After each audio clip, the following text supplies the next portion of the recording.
اگر کوئی بھی چیف جسٹس اگر منصور علی شاہ صاحب نہیں بنتے تو جسٹس منیب اختر کو بنایا جائے. یہ ایک پوری لابی تھی جو یہ کام کر رہی تھی. لیکن اس کے بعد جو ہے وہ جسٹس یحییٰ آفریدی صاحب جو ہیں وہ تیسرے نمبر پر جو ان کو سپریم کورٹ میں لایا گیا، حالانکہ وہ ان دونوں ججز سے وہ سینئر تھے. قدرت کا نظام دیکھیے، اب وہ ایسا سسٹم آ گیا ہے کہ وہ جن کو یہ جونیئر کر کے لایا گیا تھے آج وہی چیف جسٹس بن رہے ہیں.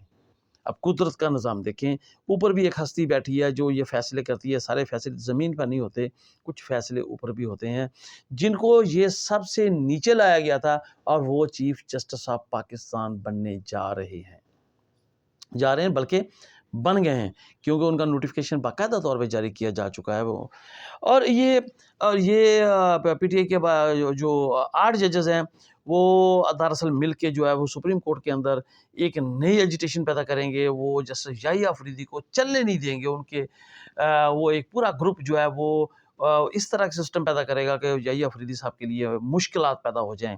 یہ ایک نیا بحران سپریم کورٹ میں کریٹ ہوگا.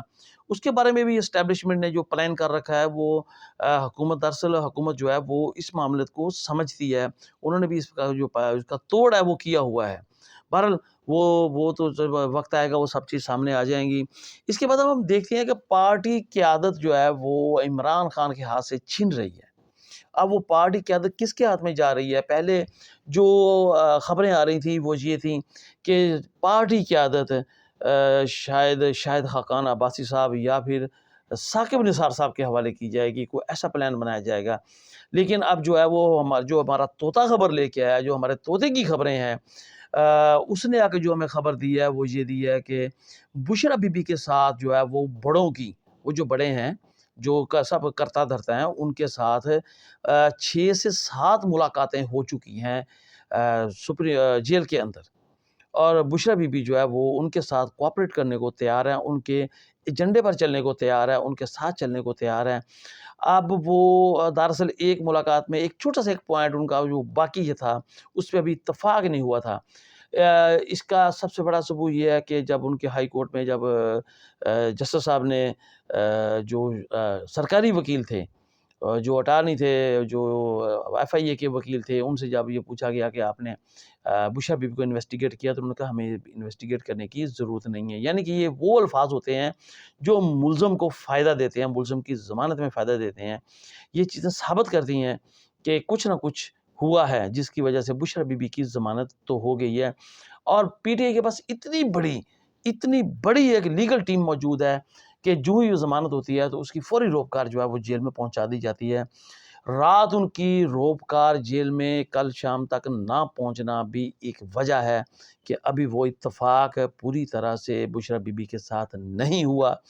اگر بشرا بی بی کے ساتھ آج اتفاق ہو جاتا ہے تو بشرا بی بی آج روبکار کے بعد رہا کر دی جائیں گی. اگر بشرا بی بی کے ساتھ آج وہ معاملہ طے نہیں پاتے تو پھر ایک اور نیا مقدمہ آج بشرا بی بی کے خلاف بن جائے گا، اور بشرا بی بی پھر کبھی بھی جیل سے باہر نہیں آ سکیں گی.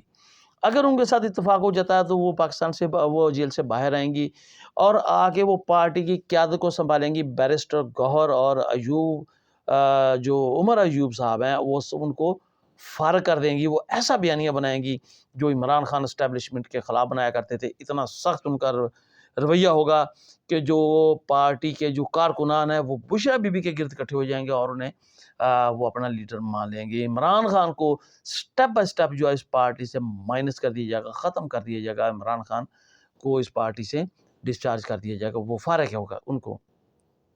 اب بشرا بی بی کو اس کی قیادت دے دی جائے گی تاکہ بشرا بی بی جو ہے وہ بانی پی ٹی آئی کی جگہ لے سکیں. یہ ہے وہ معاملات، یہ ہے وہ. اور اس کے بدلے میں جو اسٹیبلشمنٹ ہے وہ کیا فائدہ لے گی؟ اسٹیبلشمنٹ جو ہے وہ ایسے بیانات لیں گی، ایسے ثبوت لیں گی بشرا بی بی کے جو عمران خان کے خلاف پھندے کو اور مضبوط کر دیں گی. عمران خان کا اب جیل سے آنا تقریباً ناممکن ہو گیا ہے. اب عمران خان ہو سکتا ہے کہ زندگی میں اپنی میں جیل سے باہر نہ آ سکیں. ان کو باہر جانے کی بھی اجازت نہیں ہے. وہ یہ بھی آفر کر چکے ہیں. ہمارے جو طوطے کی خبروں کے مطابق عمران خان اس بار بھی تیار ہیں کہ وہ ملک سے باہر جانے کو بھی تیار ہیں، لیکن اسٹیبلشمنٹ انہیں باہر جانے کی بھی پرمیشن اس لیے نہیں دے رہی کہ اب وہ سوشل میڈیا کا دور ہے.